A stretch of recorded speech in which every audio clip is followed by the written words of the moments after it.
has been around the world dozens of times and has stared death right in the face. What does it look like? What? What does death look like? I don't know. What? Kind of hard to explain.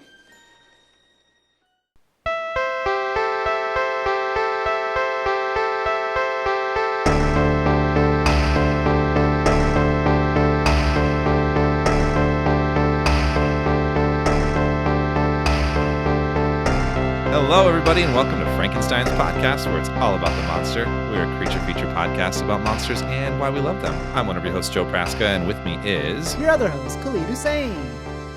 What's up, Khalid? What's up, Joe? How you doing? I'm doing good. Remember that one time I say, like, with me like always, that you weren't there?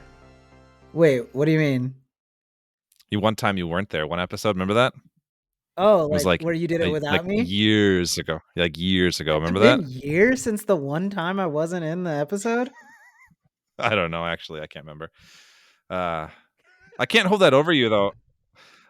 I can't really hold that over you, though, because you did the Patreon without me. I did, and arguably, I mean, just based on what I'm hearing around the water cooler, the best episode, according to some. Oh, some might say. Some might say. I mean, I did have a little bit more of an advantage because I had Joel there, who's kind of like a sometimes co-host of ours at this point. Yeah. And speaking of Patreon, Khalid. Speaking of Patreon, good pivot. If you guys haven't checked it out yet, we are doing our Franken bits over on Patreon now. If you want to become a patron and go ahead and donate to us, we would greatly appreciate it. Even $1 is very helpful. We've got tiers. You know, we love tiers here. We've got the best tiers. That like transitioned into a Trump thing, and I don't know where to go with it. Yeah, I'm not sure what you're doing. we've got so many tiers. Anyways, apologies for the traumatizing impression. We got a Patreon. If you didn't know, now you know. Check it out. And back to you, Joe. Thanks, Khalid. Yeah, become a patron, and I feel like that's a good spot to bring in our guest. To predicate this, we're kind of kicking off like a pseudo series in a sense, in which our special guests are actually friends and podcast fans who've supported us in the show and just in life in general, and have a history with monsters and genre stories like ourselves. So we wanted to kind of just like bring on people who we know in our lives who just like that genre stuff. So without further ado, I'll bring on our guest today, Amber Amundson. Thank you for joining us. Amber is a fellow teacher that we know each other, and she's an awesome person, awesome friend, and a fellow genre fan. Welcome. Thank you. Thanks for having me. Welcome. Thank you. Thanks. Excited to be here. Yeah, thanks for joining us late at night. So it's a commitment. Yeah, the kids are in bed, so the party started. I like the way you look at it. So since you are a special guest and a new guest in that, I have a couple new guest questions for you. Are you ready? Yes, I'm all ready. Right, so in all of pop culture, what would you consider to be your favorite monster? This could be movies, TV show, books, what have you. And if it isn't the same, what would you consider to be the scariest for you? Oh, shoot. I didn't know it could be books, too. Oh, it could be books. Do you have a different answer now, huh? Well, I don't know. I'm not I don't keep things in my brain well, like memory-wise. And so I need to like write them down or I forget them. Yeah. I'll go with movies then. But I'll go with movies. Yeah. I mean, that has changed a lot over the years, because just even watching that Trolls movie, I was very different in what I thought was scary back then. But I would say, and this may sound really cliche, but the Scream Ghostface? Ghostface, yeah. Yes. He always, I had a really rough time after watching that movie for a couple weeks. Couldn't sleep, it was very scary for me. My thing about Ghostface is just kill him. You don't have to make him do trivia. Yeah. You don't have to call them and ask them like, I know. And it's like, to what end? You're going to kill him regardless. But like, now they got to also nowadays you're just Googling it anyway. I would just Google it. If like some dude with a creepy voice is like, who is the original Michael Myers? Like, I Yeah, don't true. know. Kill me. Yes, yeah. It's just that don't know, long, kill like, me. jaw just gets me. It's a Ooh. scary mask. It's a scary Yeah. mask. I think Yes, I had true. a mask, a ghost face mask when I was a kid, though. Oh, that's not okay. Well, you're the one who watched Troll as a child. I know. I watched a lot of bad things as a All child. right. I think we can I agree also that watched Troll as a both of child. you had very scarred childhoods. Yeah. Yeah, that's what we'll find here. So is Ghostface your favorite and scariest? That was such a hard question for me. I feel like he was the scariest. Mm-hmm. Maybe not favorite. I don't know. I just recently listened to your Candyman episode, and Candyman was one of my favorite movies It's a great one. growing up. Yeah, that was a good movie. It was like, it just felt, I watched it at a young age. Shouldn't have watched it at a young age at my birthday party. That was my request for my birthday party, to watch that movie. Nice. Maybe like 10 Wow. or so. I don't know. And yeah, I think I like characters like that because they're the bad guy, but they're also so good and they've been wronged. And so then they like get my heart, but they're also really scary. So I don't know. Maybe Candyman would be my favorite scary character. Candyman's elegant too. Yeah. Like there's that like all this like charm of it too. Yes. Yeah. That's a good answer. Candyman and Ghostface. You like the slashers. Yeah. Yeah, I do. Second question, or second and a half, third. I don't know. The first one's kind of two. But what would you consider yourself most geeky about? Like what's on your geek card? Like what could you just like go hard on for an extended period of time if somebody gets you talking about it? I had a hard time thinking of that too, but because I'm super cool. No. But Game of Thrones, I feel like I'm super geeky about. Love that show and could really, that last second to last episode, woo-wee, fired up. I remember watching that. And then also, I really love cartoons. And I sometimes feel silly about that as an adult. I could just watch cartoons all day long with my kids. So When you say cartoons, you mean like kids cartoons specifically, or just like animated stuff in general? no, like kids cartoons. Is it stuff from like your childhood or like the new stuff? Yeah, stuff from my childhood. So like Recess, like the Saturday morning stuff, or what are you thinking? Yeah, like Saturday morning stuff, but what's Recess? I feel like I don't know what Recess is. You never seen Recess? It's like that cartoon that's like a Hogan's Heroes riff, but it's like all the kids are at, like every episode basically takes place at recess, and like it's just like this like its own like society, you know, like the kindergartners are like a wild tribes people. Oh my god, I love that. That one Joe, send her the link. You're gonna love this at this age. Like it's send me it. Recess is great. So when you say from your childhood, then what do you mean? I mean, I feel like I watched a lot of just like random, like David the Gnome and just a lot of random stuff when I was now younger. You're saying stuff I don't know. I loved like, I'm old. David the Gnome. David the Gnome. Look it up. You made He's that great. up, You probably Amber. can't You find can him. say, you can I admit swear. you made that up just now. No. But let me see things you would remember. I feel like Rugrats. Oh, yeah, that's a good one. Doug. I kind of was a little old for Hey Arnold, but really liked that show. Hey Arnold slapped. Yes, it was such a good show, and the jams. I'll never forget Stoop Kid. I don't know why. Because he never leaves the stoop. Wait, is he the one that's in the back? Yeah. Oh, yeah. He was a weird kid. That was a good episode. The World of David the Gnome. I just looked it up. 1985. You did? See? Three seasons. And Swift was his fox that would help save the day? Yep. He's 399 years old. Wow. Just like me. Yeah. There you go. That's a good one. Okay, cartoon. I totally get that, because now that like my kids are kind of getting to the age where they're starting to like enjoy like stories and not just like the stimulation of TV. Yeah. Like I'm like, let's watch this thing that I loved, or let's watch this thing. Like I just showed my kids My Neighbor Totoro, the Miyazaki film, and it was delightful. Like it's like one to define my childhood. I'm like, and now my daughter like is super into it and asks to watch it over again, likes the music. So like that is a really exciting experience. So I'm with you on the cartoons. I love that. I love that.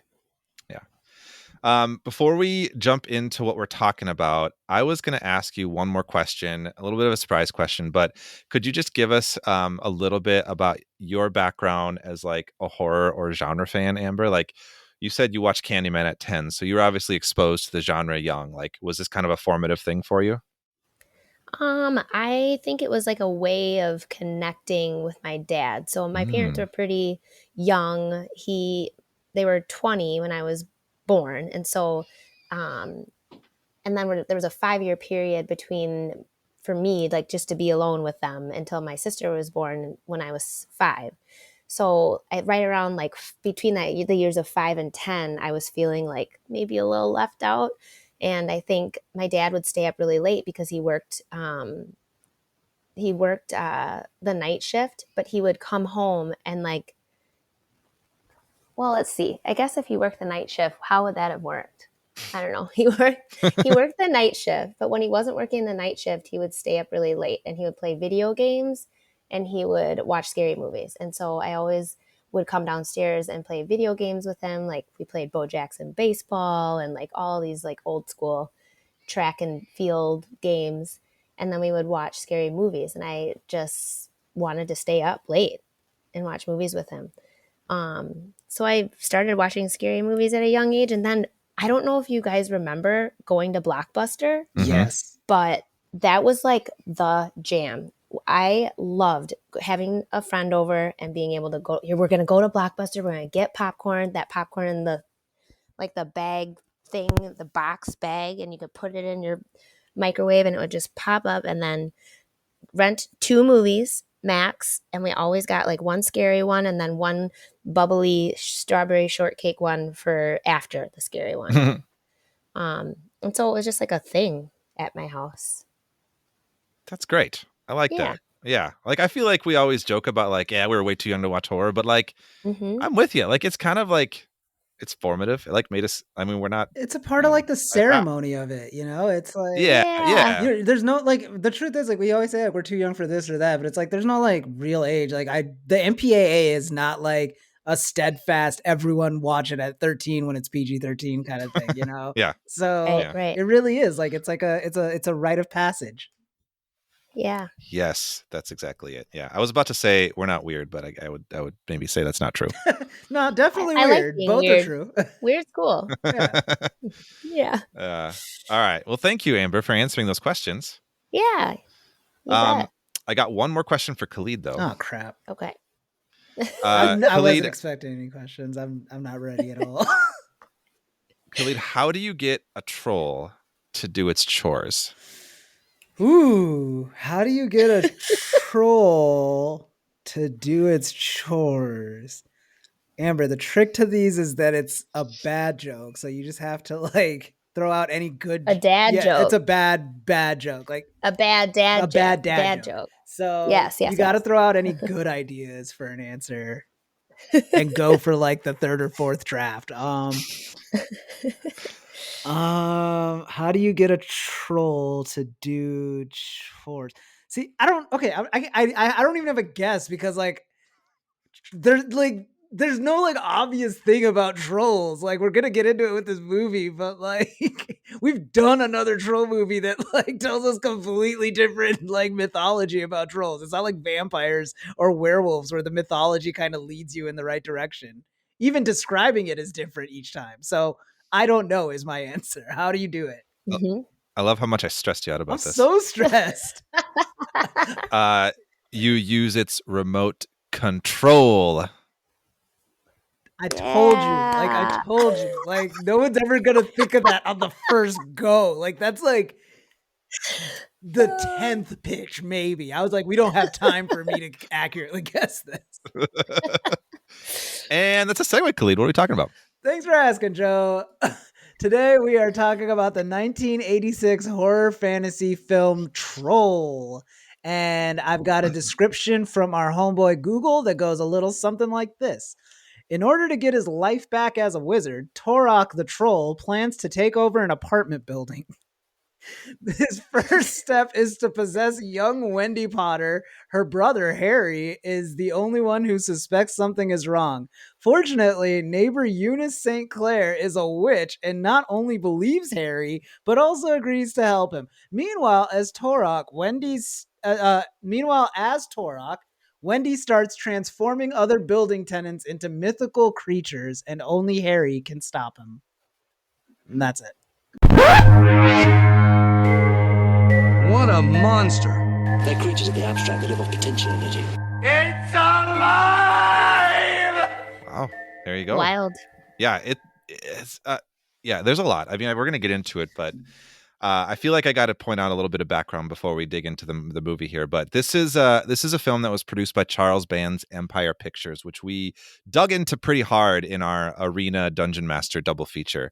And as you mentioned, Khalid, this was directed by John Carl Buechler, who's famous makeup. Not famous. I don't know if famous is the right word. Makeup artist, creature designer who did some of the directing on that Dungeon Master film that we had talked about. So we have a little connection here with the previous episode.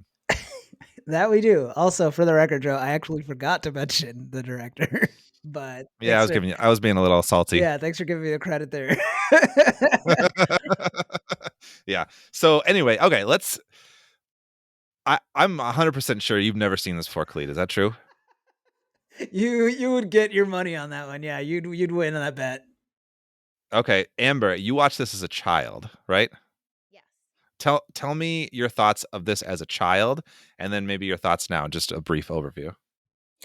Again, I'm not really good with the memory bit, but like I watched it as a child and I just remember it being scary. It was scary. The troll seems kind of fuzzy and kind, but I just remember being scared by all the creatures. However, watching it as an adult was wild. It was wild. I couldn't stop like giggling, but also like it was just wild. The pods and the puppets and it was crazy. And then it made me think like, why did I like movies like this when I was younger? And I think I thought a lot about that last night actually, and I was thinking I just really love like the like magic and like books and imagination and that kind of stuff, and maybe that's why I liked it. I don't know, but it was crazy. Yeah, well said. It was wild. It was wild. Yeah. I don't know if I ever watched this in its entirety when I was younger, but I remember it. Like the troll character is something I remember. Like I know I've seen that. I know I'd watched this before, maybe pieces of it on like TV or something, but watching it now, like having really no idea what the plot was. Like I kind of thought it was a horror slasher, given that was like the Empire Pictures brand. Like they do a lot of like cheesy B movie horrors, but like it was like definitely way more fantasy than I thought, which actually I thought that was really fun. There's a lot of like ridiculousness to it and some silliness that I'm excited to get into, but there was also just like, I can't deny that I was also smiling quite a bit watching this, that I was just like having fun, like seeing these dumb puppets pop up or like Yes. whatever the hell is happening. Half the time I'm like, what? Or just like anytime, hi, I'm Harry Potter. Like I just have to laugh at that. Oh my God, yes. Right? I was like, did he just say Harry Potter? Yeah. Oh And there's not one, but two. There's Harry Potter Senior and Harry Potter Junior. Yes.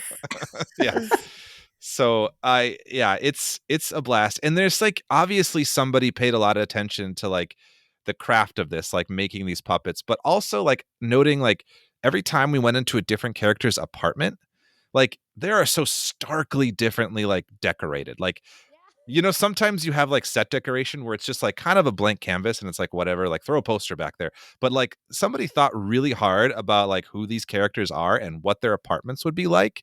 Like the army guy, like with his tiger skin on the wall. Yes. Or like the witch lady apartment, which feels like a medieval almost. And like then of course there's like the English professor's room, and then Julia Louis-Dreyfus's room, which also she's in this movie. Yeah, Elaine Dennis is in this. I thought you were just not going to mention that. Oh no, that's got to come up. That's got to come up. Yeah, that is wild. Khalid, let's bring you in here. What were your thoughts on this movie as a first time viewer? It was a pleasant watch. I got no thoughts. No, I'm just kidding. This is a fever dream. Thank you for suggesting it. Yeah, I don't know. I will say one thing I noticed while reading the description was that like the first like 2 sentences of this are insane, but also the movie doesn't even bother telling you any of that until there's like maybe 20 minutes left of the movie. Like, I don't know if you guys remember the specific scene, but it's like the movie is like 80 minutes. So like 60 minutes into it, the main character, Harry Potter Jr., sits down with the witch who finally tells him she's a witch and then just like kind of just like tells him everything we've been watching for the last hour cuz like otherwise you don't know. The troll just like keeps going room to room doing shit and you just kind of hope eventually they'll fill you in on why. Um it's a very interesting way to tell a story, and I would argue not a successful one. Yeah. It's I don't know. I think for me, it's like watching this just gave me like a newfound appreciation for Gremlins, which, you know, shout outs to Dominic, another friend in Steen who had us watch that back in the day. Gremlins is like high art compared to this. I don't know how else to say it. Like the lore, the mythology that they bother to do with Gremlins, and then you get to this, and it's just like, yeah, I don't know. He was a wizard, I guess, and also he could turn into people because we're not gonna have him in every scene, and also he's like really fond of like this one little person, but like does not really play into anything, turns him into a ripped baby elf. That's a whole subplot that's introduced again late into the movie. A red baby elf. I love it. Brother. That's just like a subplot that's like goes nowhere. It's just like, yeah, he's a monster, but like he likes people that kind of look like him. I don't know what I'm supposed to take away from that. And then, yeah, like you were saying about like, there are 2 different tenants in this ever growing apartment, which like, I thought it was like a brownstone. I was like, at most, like 2 people live there. No, it's like lots of tenants that like just keep coming up. And it's like 6 rooms or something. yeah. And at least 2 of them have houses that are like decorated with wall weapons. Like, Yeah, wall weapons. Yeah. truly like 2 different like eras of wall weaponry. Like, that's a really good like calling America out thing though. Like that's an American apartment unit for sure.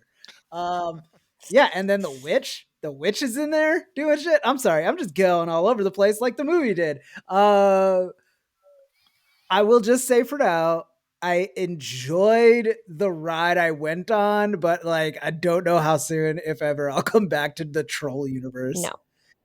Yes. Agreed. So there is a Troll 2, has nothing to do with this movie. I don't think it has anyone involved, but it's like one of those cases where like something like an Italian film just like puts the title and a 2 next to it to kind of capitalize off it. And they did the same thing with a Troll 3. So people like will watch a Troll 2 and a Troll 3 and be like, this has absolutely nothing to do with this. But there is a pop culture bit of trivia that Troll 2 is considered to be one of the worst films of all time. So there's that. It's kind of sparked that franchise in a sense. So fun fact. And it's in Italian? I don't know. I feel like it was often in the 80s. It was often Italian films that were like those knockoffs, you know, like Italian produced films. It's kind of like they did like a bunch of ones like called Alien 2 to kind of like they were just cheesy like pseudo alien predator movies to try to knock off that, you know. It just was a thing at that era, you know, like you just kind of do that. I mean, if you're just gonna name something generic like Alien or Troll, which like all respect to Ridley Scott, like Alien is a great movie. That's awesome that he got that name. That's still a pretty basic name. Right. So it's kind of easy to just do that. And that was done quite a bit. So anyway, yeah, I think we should. So did your description even get into like the plot of like why the troll's doing what he's doing? Like he's systematically it's the first transforming, sentence, and it makes even less sense written out. It's in order to get his life back as a wizard, Torok the troll plans to take over an apartment building. Like that's just 2 that's just 2 parts of the same sentence. Like that's insane. Like it says it so matter of factly. Like, yeah, he's trying to get his life back as a wizard. Obviously, he takes over an apartment building. Like, he's a slumlord. Like, I don't understand. So like it's like when he takes over like a room or apartment, he basically turns it into a troll realm. Little creatures pop up. They all turn into little creatures except for Julie Louis-Dreyfus. She's like a forest nymph or something. Yeah, like a giggly little fairy. It was very Yeah, which they're inconsistent, but ironically, that's what made it consistent because nobody was getting. At first, I thought he was turning them into trolls. they turn them into like a pod, and then the pod like birth trolls or something. Yeah, it was really But disgusting. they're not trolls, and that's the thing They're not. that's what's crazy. They just have to eventually. I feel like they were like shooting this, and like eventually someone on set's like, "Hey, what the heck is happening?" Like I know we've been shooting scene after scene of stuff happening, but what is happening like overall? Yeah. And then he's like, "Oh, I forgot to write that scene. What if we just have the witch and Harry Potter Jr. talk for 15 minutes?"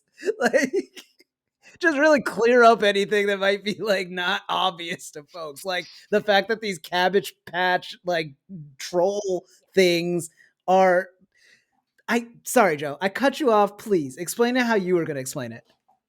I don't remember what I was going to say. I was just saying he's systematically taking over each apartment so that he could like basically create it like a portal into his realm. And like, I don't know. I think the realm was going to take over Earth if that's happens. I don't know. So Nicole and I were watching this last night, and the way that the witch handles it, she's very nonchalant to a lot. Like when she turns into a tree, she's like, just go get him, kid. You'll be fine. Like unconcerned. And so like we were kind of thinking that maybe this, like she says, oh, he has 3 days to do it or fail. Like, does she do this every couple of days? Like, is he just retrying it and only has 3 days from when he starts? Like, she's just like, I have to do it again. You know, like, is this happening over and over again for her and the troll? Like, that was my wondering. Here's my question. Yeah. Did they just end up in the same apartment, or is the troll like following her? Like they don't even explain their relationship to each other outside of they had beef in the past, right? No, they were married. They were going to be married. They were married. The troll Yeah. was her ex. I thought it was that weird plant thing.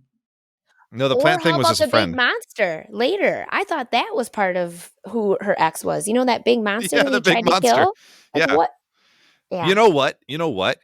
So here's a plot point that they say. She says that in order to defeat the troll, he has to stab the big monster because that's where he hides like his essence or something, which Horcrux. Yeah. So are we going to get into it? Are we going to do that? Is that why you, this is a good lead in, Joe. I'm just going to ask it. Did J.K. Rowling steal her entire empire's worth of IP from a not very well received movie in America in the 80s? I mean, she says she doesn't. She says it's named after someone she knows named Harry and somebody else she knows who has a last name Potter. However, the filmmakers behind Troll claim that the name isn't the only similarity their film shares with the success of the Harry Potter film franchise. They argue both stories have witches, wizards, magic, a young hero named Harry Potter dressed in a plaid shirt, an old woman who gives Harry advice, and an evil villain who hides his essence in someone close to Harry. Yeah. So, yeah. It's Harry Potter. How old was J.K. Rowling? How old was she at this time? Yeah, I don't know. Yeah, would this be like something she would have watched as a young gal? I imagine so. It's possible. I'm looking up her age right now. She is. She's 58, and she was born in 65. So by 1986, she would have been 21 years old. She stole it. She stole it. She stole it. Unconfirmed. This is solely my theory, legally speaking. But she stole it. I mean, wow. I'm just saying. I mean, the Eunice witch character looks like Professor McGonagall. Is that how you say McGonagall, it? yeah. McGonagall? Yeah. Yeah. Totally. Yeah. Like the similar hairstyle and everything. Yeah. Yeah. And it's fine that she stole it. She arguably, whatever my feelings for J.K. Rowling are now, she made a successful thing and did way more with the name Harry Potter than this movie could have dreamed of. So I say let her have it. Like she stole it better, She stole it better. and like it's like a when you watch like a heist movie and like they're kind of doing full-time jobs, like the heist is they do full-time jobs and like eventually get the thing. Like it's like at that point you kind of earned it, Like it's not like she just like wholesale lifted it. She just like took a lot of conspicuous parts and then made her own thing. Yeah. Fair points. Yeah. Anyway, Even the trolls kind of look like the trolls who like the green goblins. dots. Yeah. Yes. Oh yeah, yeah. The makeup style. Yeah. Oh yeah. That's wild. It's very. it's hard not like at first I was like, oh, weird. They're both named Harry Potter, and then it just kept getting similar. Yeah. Yeah. No, it's striking, but it's fun. Mhm. Yeah. Like it's like I said earlier, it's hard not to just giggle every time that they were like, I'm Harry Potter, you know? Like Mhm. it's so silly and weird. I do like that, like, it was an American invention first, though. There's like that weird little like competitive thing to it. It's like, yeah. Oh, you know Harry Potter? I know Harry Potter. Oh, you're talking about the knockoff. No. I was talking about the USA Orig, The original John Carl Buechler film. Oh, right. You're Yeah. talking about the crumpets and tea Harry Potter, the knockoff. One other thing. Okay, this is not quite Harry Potter related, but we mentioned Julie Louis-Dreyfus. That was striking to see her in this. But what about Sonny Bono of Sonny and Cher? Yeah, was he the Bachelor? He was the Bachelor who he said graphically turned into a pod right away. Yeah, he did. Yeah, that was a weird. Like, I'm like, why was he in this? Like, that was in like '86. Like, he must have been still doing stuff, right? In retrospect, he was like the harbinger of like what the movie was gonna be going forward, which was just like weird, like scenelets of like people that live in the apartment, and you just like have to care about them for like 5 minutes before going back to the batshit main plot. Right. Wait, was he the Bachelor, like the army guy? No. He was the one, The Marine? with the mustache. He was the one that specifically was like, "You got kids? I don't got kids." Oh, in the very beginning. Yeah, that guy. See the lady who left. Yeah, and he just met Harry Potter Sr. at that point. Like, he just met him, and he's already like, how's it gonna look when there's kids all running around and stuff? And then he explains he lives above them, so it makes even less sense what he's mad about. Yeah. He's like, I better not hear your kids running around in the apartment below me. Well, you won't. That's not how sound travels. That's not how anything works. It's not. Yeah, that was weird. And then he went in their apartment, so I thought I'm like, is he lost? Yeah. The line he used was, "I'm into swinging." Remember that? Yes, I do remember that. I thought at first he was like offering, but And is it? And maybe I'm asking, like, this might be asking an unnecessary question, but are you swinging if you are single? I don't know if the writers knew what swinging meant. Yeah, I feel like at most he's like just like a detachable polycule member. Yeah. Yeah, he like jumps from like poly couple to poly couple at best. Yeah, that sounds about right. What did you guys think of Harry Potter Sr. and his wife, the Potter parents? They reminded me of like, and I haven't watched a lot of, like those old Christmas movies, like something Vacation. Oh, National Lampoon's Christmas Vacation. Yeah, they reminded me of that family so much. Like the hat and the beautiful mom who's like a little clueless, and yeah, they were different. The dad, how about the dancing scene with the dad? When he went nuts dancing in the middle of the living room? Yeah, like whose decision was that? Was that a directing decision or an acting decision? I'm really curious. Has to be an acting decision. Like, it has to be. It went on a little too long for me. Yeah, I mean, I guess when you have like a sub 90-minute movie, you got to fill time somehow. Yeah. Guys, I accidentally made a movie that's 8 minutes too short. So dance. No such thing as a bad idea. Start pitching.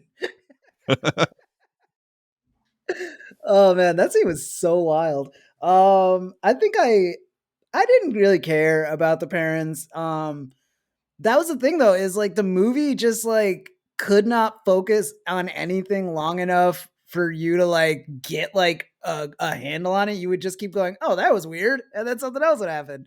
So with the parents, I was just like, they're arguably like the most sane people in this story, and that like they're kind of just doing them. You know, like it's the 80s. I don't think ADHD has been invented yet, so they wouldn't know what to do with that girl if they wanted to. So like, Yeah. they're making lemonade. You know, Dad's got boat shoes, got a nice pair of boat shoes and a bucket hat.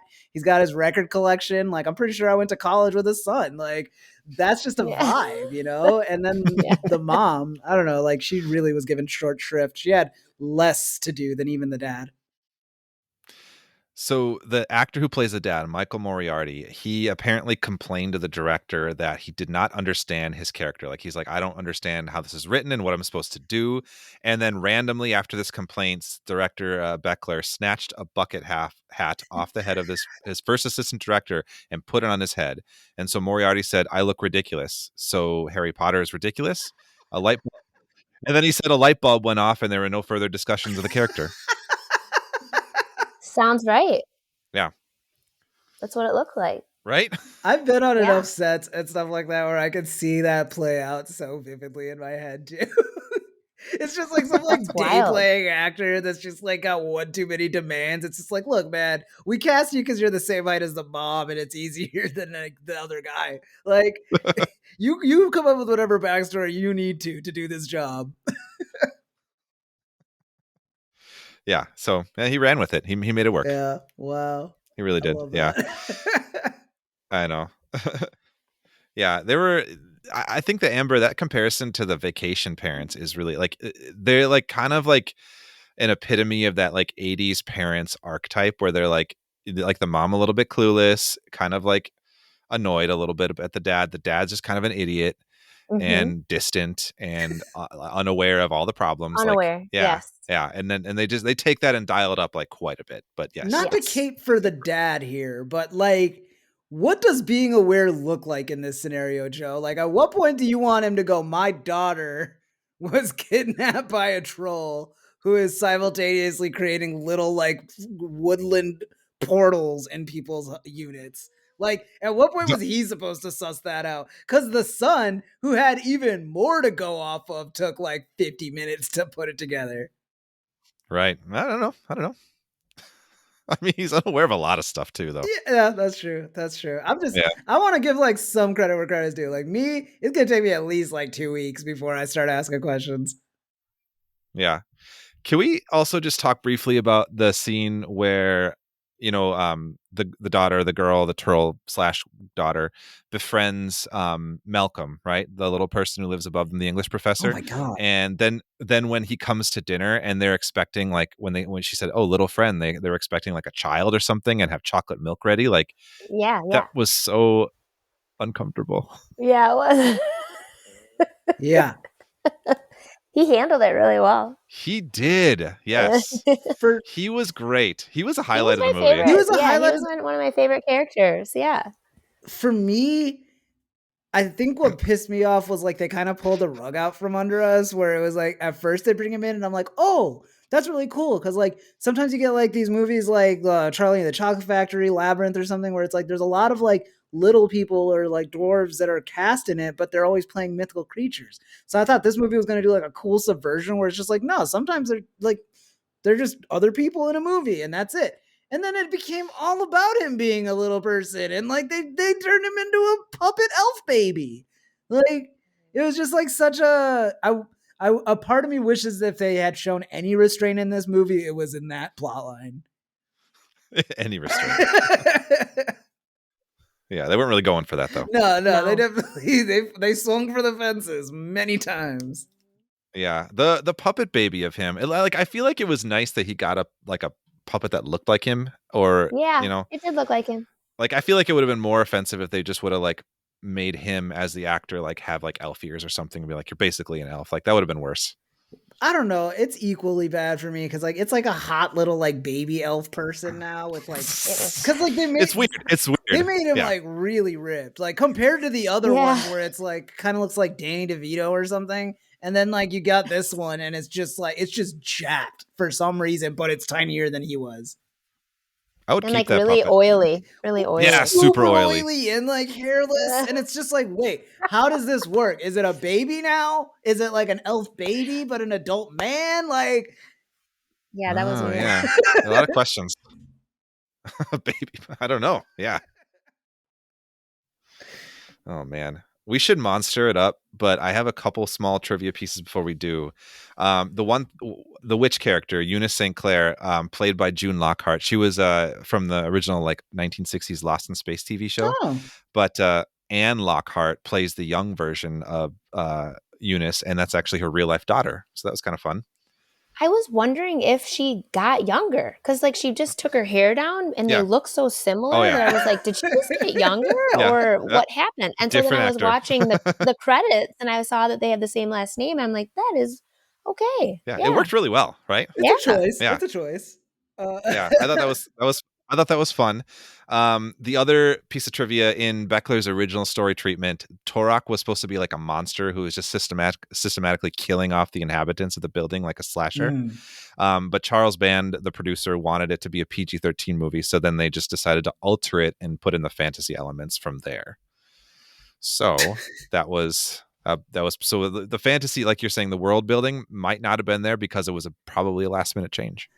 It definitely like a big dungeon master vibes in that, like, Mhm. as I was watching it, I was like, no trivia is going to surprise me about this. Like, oh yeah, they like didn't have a script until they were in the editing room. Like, Yeah. Yeah. Amber, if you haven't, go watch Dungeon Master. It's called The Dungeon Master, and watch Arena. And we did a double feature a couple episodes back on those, and they're very similar vibes to this. The Dungeon Master. You will love it. The gall to have the main kid have 1984. a dungeon master poster in his room, like anybody. Yes, like, I saw that too. He did. Yeah, he had a poster I for the was like, movie. Stop patting yourself on the back, man. Like, No, they deserve it. They deserve it. deserve it. I'm just Yeah. Wow, this kid, Harry Potter Jr., known dungeon master fan. Yeah. Also, in terms of like recognizable actors, Harry Potter Jr., the actor who played him, Noah Hathaway, was in Neverending Story, and yeah, Never seen he's it. from that, and he's from the original Battlestar Galactica show, so he's been in things. Oh my gosh, you have to see Yeah. Neverending Story. It's such a great. good movie. It's really good. We should actually do that on the podcast sometime. Let's Yeah, do it. that's a good one. Yeah, Amber, that's your second episode. Okay, I'm on board with that one. I love that movie. Yeah, All the fantasy. That's a good one. All right, let's monster it up, huh? Let's monster. So just like a little bit of behind the scenes. So anyway, actually in the universe, like you said, Khalid, despite the name of the movie being Troll and the titular character being a troll, there is no other trolls in the movie. The other creatures are considered, I think even in the script, like fae folk, nymphs, goblins, and other mythical beings. They, as we can all tell, it's puppets and lots of like slimy goo stuff to make them kind of like seem, I don't know, realistic or like just like they were birthed. But there is costuming that was done. So Malcolm Mallory and the troll were played by the same actor. So it was Phil Fondacaro, who was the director, actually wrote the role for Phil to play Malcolm and the troll. However, the studio wanted them to cast another slightly higher profile actor to be the troll. So Buechler, who was a creature VFX artist, moved away from creating a fully animatronic puppet for the troll and instead made a sculpted creature costume directly onto Fondacaro's like life cast, knowing that the producers wouldn't pay for him to do that again for the other actor because he wanted him to do it. Nice. So yeah. So anyway, so Phil Fondacaro, Malcolm, same actor as the troll, which was kind of fun. And he was, again, highlight of the movie. He rocked. But otherwise, the puppets were a lot of reused puppets. There's a movie from the same studio called Ghoulies, which is a Gremlins knockoff from '85 that they use a bunch of puppets from that. And Khalid, your favorite Ratspit from the Dungeon Master, they reused the Ratspit puppet. Hell yeah. Yeah, so we got to see that. But yeah, it's primarily puppets, and then just a couple creature suits like the troll itself, and the final beast creature was a dude in a suit too. But yeah, that's kind of what we got. The one thing I will say is the most impressive effect. Like, I think the puppets are cool, but they're puppets. Like the troll outfit, I think is the coolest effect, and like how they were able to make like the eyes and the mouth move and stuff. Like I think that was probably the coolest like practical effect. But what about you guys? What do you guys think of the monsters in this? Wait, So the troll wasn't a person? The troll was a person. It was a person Oh. in there, but they had to like use different tools to kind of like make the mouth and eyes move on the suit. But Oh. so that was Custom Phil. for his Yeah. body. Yeah, it was made for him Oh. specifically. Yeah, so yeah. That's so interesting. I thought it was just like makeup on him. Yeah. Actually, it could have been. I don't know. Maybe it was makeup, but I think it was a suit. I think it was a full-on suit. It definitely Full-on looked like a suit. full-on suit because, like, Yeah. I don't know. Like, I feel like when it's just makeup, you can like really at some point kind of see the seams more. But with this, like, I was looking at the face and like, Mhm. I didn't even like think that it was that him and Malcolm were the same performer, even though that makes sense. You know, like they don't really share scenes like that together anyway. But Mhm. yeah, like I really was just like, oh yeah, it's a troll. Yeah. If they would have shared scenes, would they have been able to do it? I'm sure they You would just- have. You probably You would would have have been seen able it. to tell. Like the Yeah. technology was there at the time, but I don't know if this movie would have been successful. Even like in the beginning when they toggled back and forth between viewing the basement from the character's point of view, it was like so shaky. Oh yeah. Mhm. I'm like, this is very different from movies nowadays. It's a different era. I don't know. I thought that the troll was like kind of endearing a little. He like it seemed sweet, bad but sweet. No, Yeah. You really, no, this is like you were saying with Candyman, you like relate to these like villains. I mean, the fact that he doesn't kill anybody either, like, it's hard to be mad at the guy. He's just a little scam. And yeah, like when you do finally hear the story of the troll, it's like, yeah, they wanted to do like, I guess like magical creature socialism or something like that. And he was just like, kind of feels like I'm going to get the short end of the stick. So no.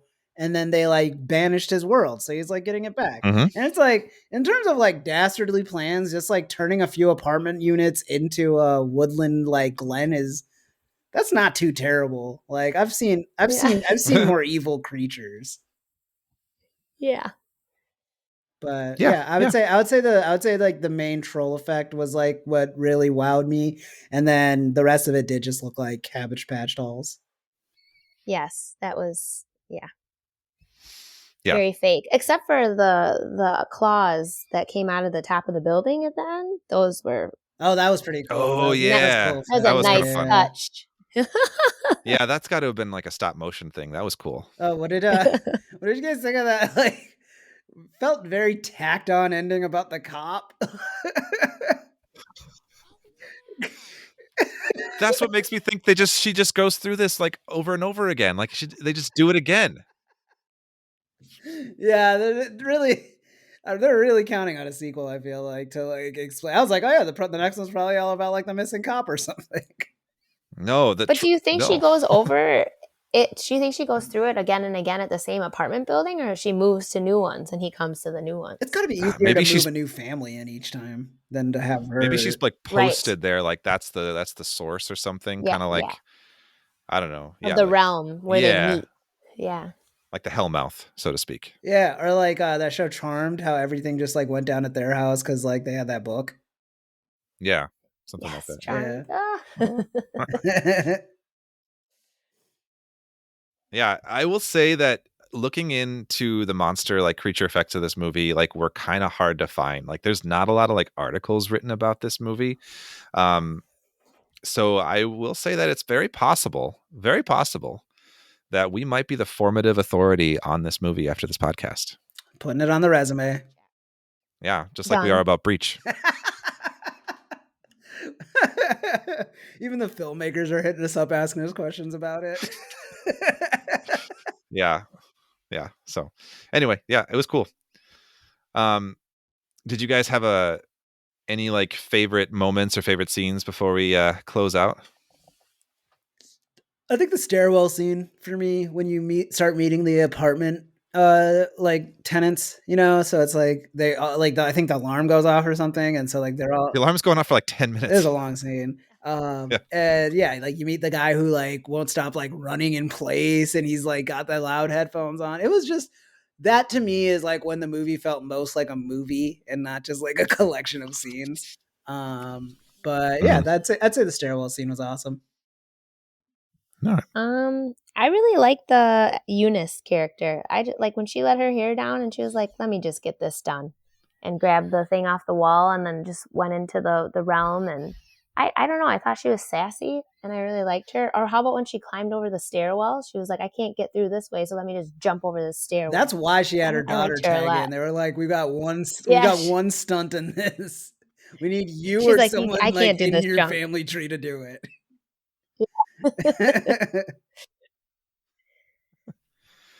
Good Yeah. answers. I have to circle back just slightly, Amber, to pick a phrase that you pulled, and I want to say, speaking of letting your hair down, Khalid, He does this would you sometimes. fight? Would you fight, or would you flirt with the troll? Okay. I think I kind of telegraphed it. Thank you for asking, Joe. For those of you who are I know. hearing this I know. for those It's got to be official. for those of you who are hearing this for the first time, Flight or Flirt is a segment of the show that sounds exactly like it sounds, or that is exactly like it sounds. And I just talk about the monster in question and whether I would fight with it or flirt with it. And in terms of the movie Troll, I gotta flirt. I don't know. Like I kind of mentioned it earlier. He's not hurting nobody. Like, okay, he's other than when he's actually hurting people, he's not hurting nobody.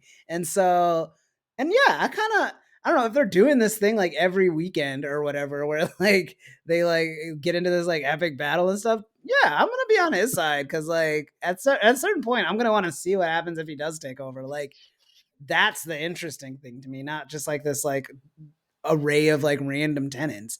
And yeah, he's mischievous. It can transform into other things. You know what I mean? So like it's like an appearance thing. Is like if that's really an issue, like I feel like they don't have a problem switching up. You know, role playing is on the table.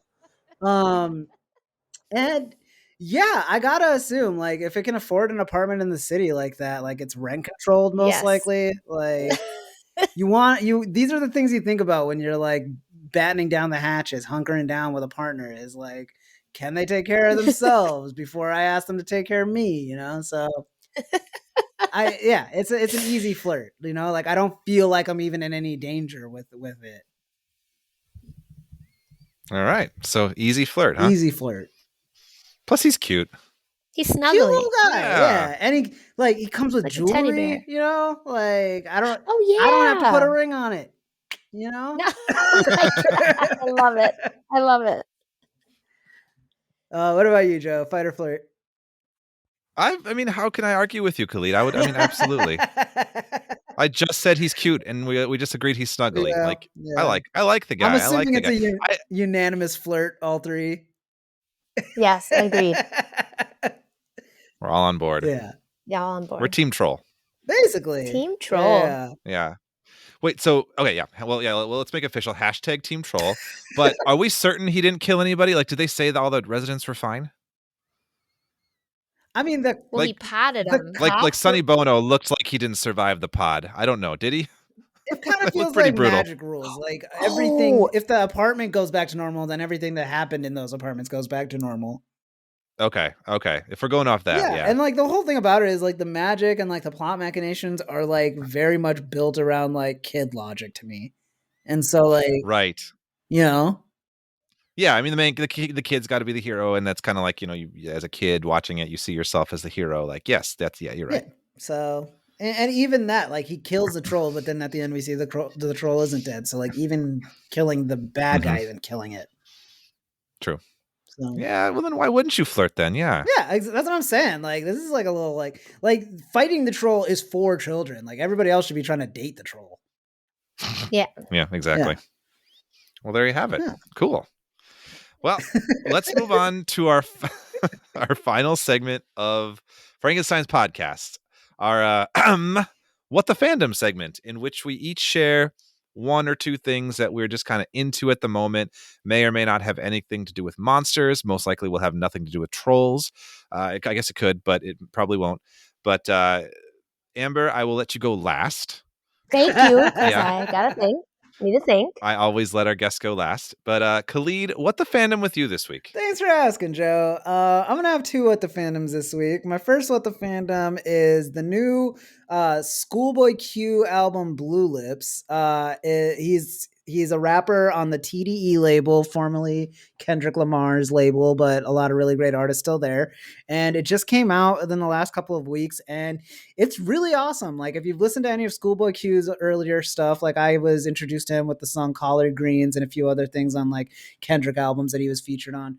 But I don't know. I'm just really loving this era of like 30 something rappers that are just like really like trailblazing in a way that they're maybe not getting credit for in the moment, but I feel like we'll look back on of like, yeah, you were like a gangster like 10, 15 years ago, but like you've been a rich adult your whole, like for your adult life. And now you've got like kids and bills and like other things kind of weighing you down, but it's also like coupled with where you came from and like what makes you you. So it's really cool to see that through the lens of someone like Schoolboy Q, who like has just kind of grown up in the public eye. So I really recommend that. It's a great like just meditation on aging and all that too. And aside from that, he's just a really talented rapper. And then my other what the fandom this week is going to be speaking of like fun decorating of the home and stuff like that. The store Home Goods. If you're anything like me, you have been a man child for most of your life, and you got all your shit at like Target or Walmart, and you were just like, yeah, that's where you get stuff for the house. That's not where you get stuff from the house, folks. Like, my girlfriend, brag, she took me to Home Goods like a month ago.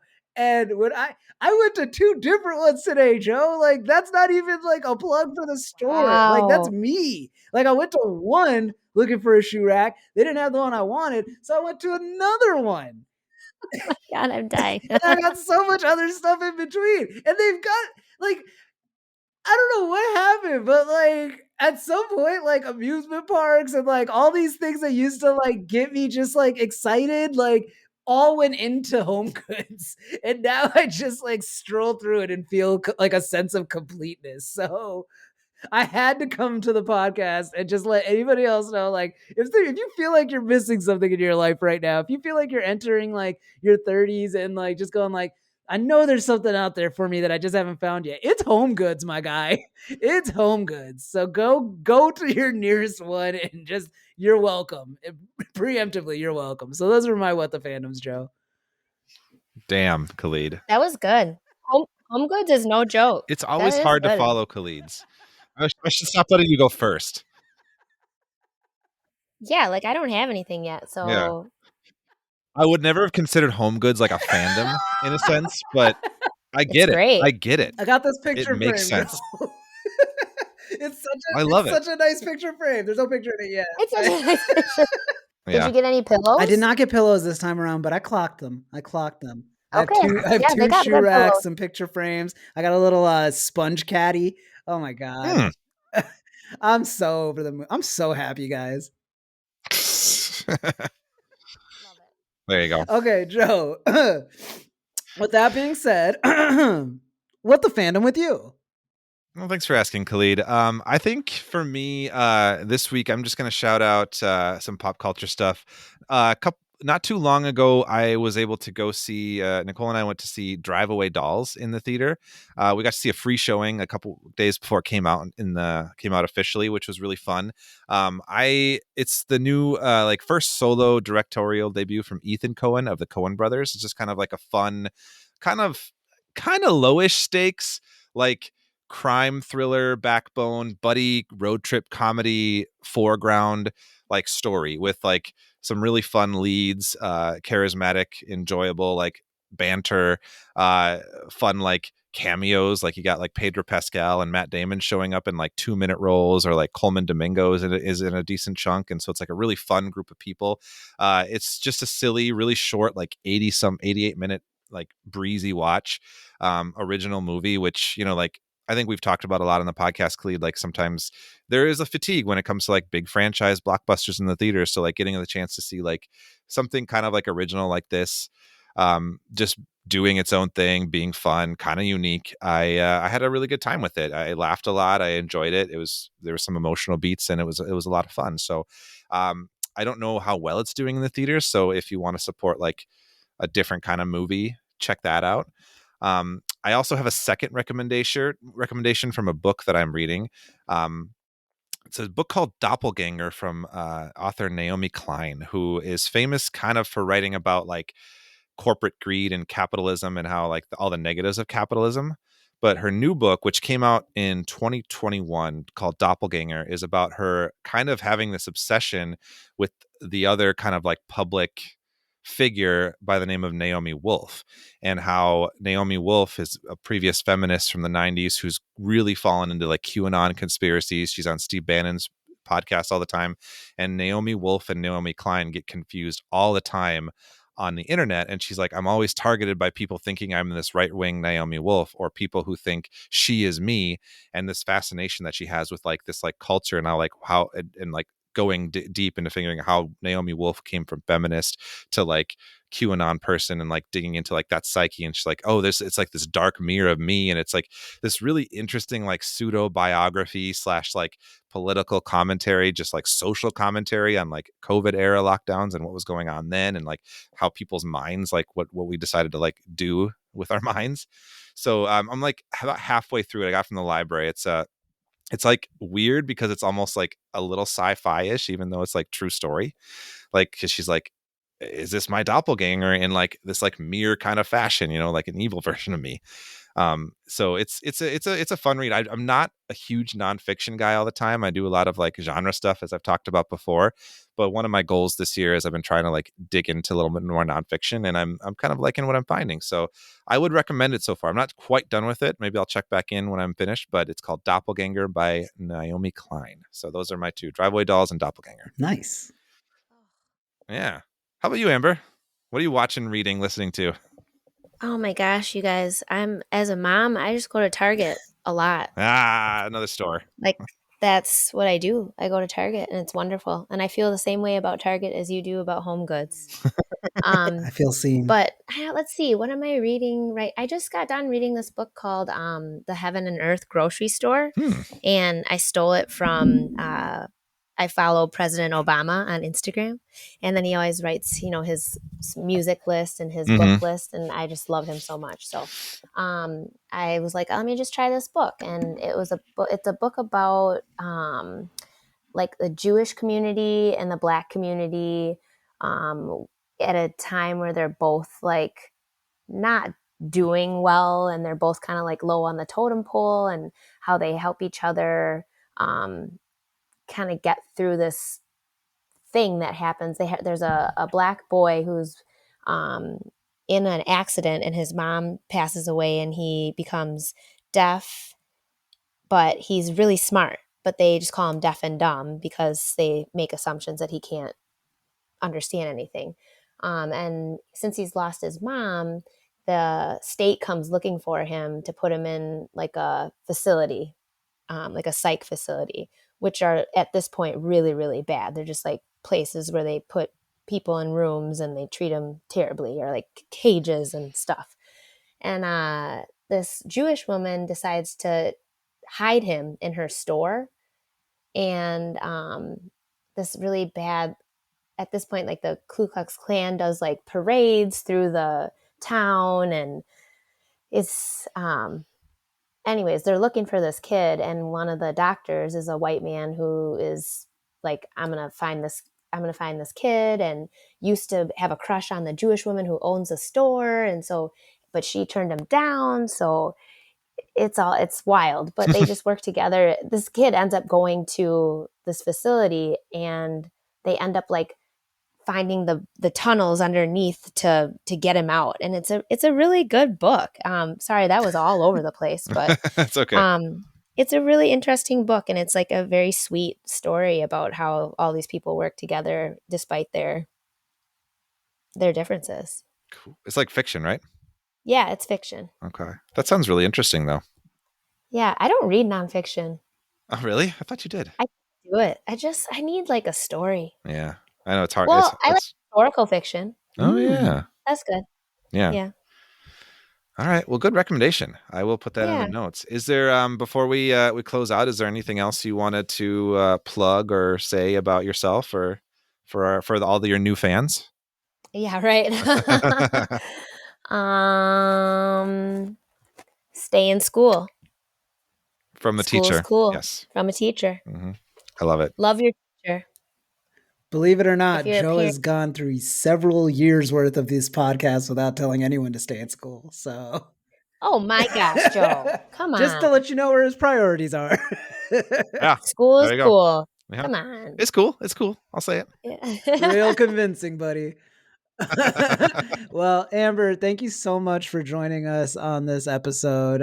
Joe, thank you as always for bringing on awesome guests and just bringing the awesome monster facts.